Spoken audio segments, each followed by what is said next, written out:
Hey y'all, welcome to a rainy Sunday in Northwest Arkansas.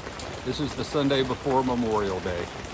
And Memorial Day has been around a little over 100 years. It was started right after the Civil War in a way to honor initially the Union Army, but then as a show of unity, they also included the soldiers of the Confederate Army. Back then they called it Decoration Day. And family members of the soldiers would go to the graveyards, cemeteries, and decorate the headstones and the graves of their soldiers in remembrance and in honor for their service. That lasted all the way up through the 1960s.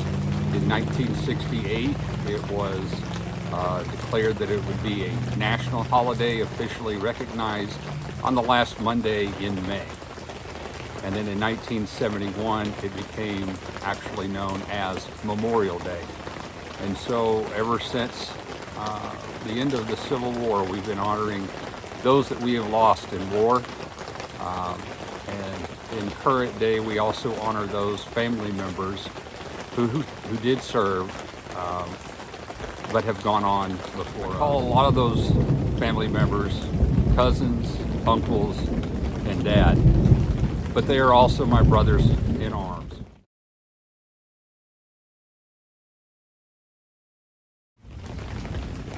What I would like to do today is honor all of our veterans that we've lost in foreign wars and that are our family members that have gone on before us with 3 volleys. I've worked funeral detail before in the Army. You have a rifle line of 7 and they fire 3 reports. I'm here by myself, so I will fire 3 reports from 7 different arms. All of these arms represent military arms that were used in each of the eras since the Civil War. During the Civil War, the most used sidearm pistol was a black powder Army 1860 model 36 caliber. What I have to represent for that era is a Ruger Wrangler in 22 long rifle. Following the Spanish-American War, the U.S. Army converted to a 30 caliber bolt action rifle. It was the Springfield 1903 in different modifications, A1 through A3, and it fired a 30-06 caliber round. This is a Weatherby Vanguard chambered in 30-06, so not necessarily the rifle representing the era, but the caliber for World War I. If you're somewhat familiar with firearms, or you've played Call of Duty, you should know what this is. This is a 1911 A1. This one is a Springfield government model. While developed in 1911 and put into service the same year, according to my research, this was not widely used until World War II as a military issued service weapon. This is chambered in 45 auto. This is for the World War II era. Here we have a Stevens Model 620. This followed the Stevens Model 520, which was a John Moses Browning design. It was issued and used, the 520, during World War I as one of 3 or 4 shotgun models, also known as trench guns. Devastating. The 520 did have the ability to slam fire. This particular 620 was given to my father by my Uncle John, and I can recall going hunting with my dad, rabbit hunting, where he carried this shotgun. It is a 16 gauge. For most of my life, it's actually been broken.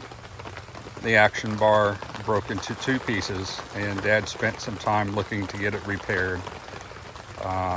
Someone actually tried to repair it, but they used the incorrect, I believe it was from a Savage 67E action bar that just would not stay within the bolt. I recently found the correct part, got it replaced, and in firing it 3 volleys in honor of our Korean War veterans, but also in honor of my father, who is also a veteran from Vietnam, an actual Vietnam veteran, served in country. Stevens 620 for the Korean War era. This particular rifle is a variant of an AR-10. AR-10 actually preceded the AR-15 and was a Eugene Stoner design to replace the M14 and America's battle rifle. It was later rechambered into 5.56 by 45, adopted by the Air Force first, but then throughout the rest of the services shortly thereafter, replacing the M14 as the officially issued weapon in, I believe, 1964. It served predominantly in the Vietnam era. While this is not an M16 or even an AR-15, it is an AR-10 and represents the Vietnam era for the M14 in the caliber of .308, but for the AR platform that served through Vietnam and in certain models even today. This is for the Vietnam era. Following the Vietnam era, and actually predating the Vietnam era, was the beginning of the Cold War. What we have here is a Beretta FS-92 to represent the Beretta M9, which was the military service weapon since 1984. This replaced the 1911. It is still in service today, although recently it itself has been replaced by the M17 and the M18 Sig Sauer series handguns based on the model P320. This is for the Cold War era, as well as the period after the Cold War, but pre-9/11.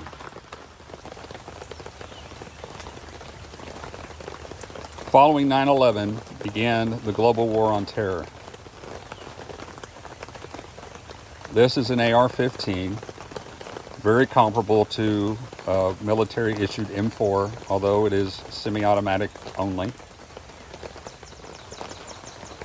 I carried a rifle very similar to this in my deployment right after 9/11, Operation Enduring Freedom.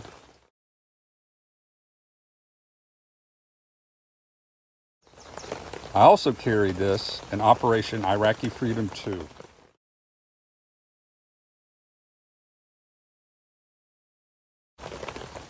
Three volleys are dedicated to those that we lost in the global war on terror in all battlefields.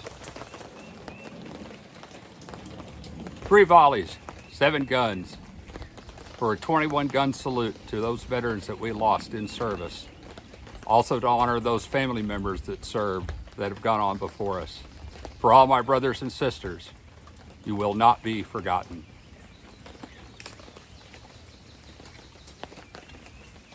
Ready, aim, fire!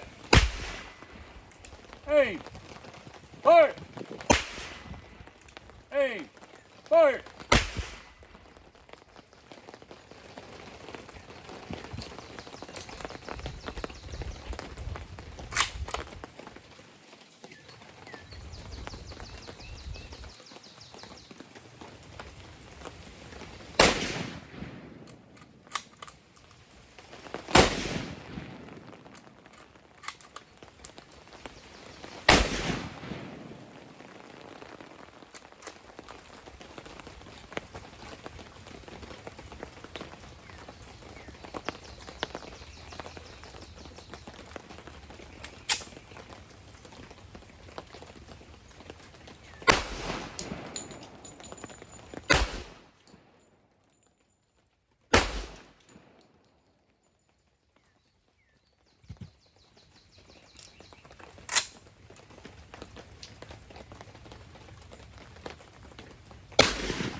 You are not forgotten.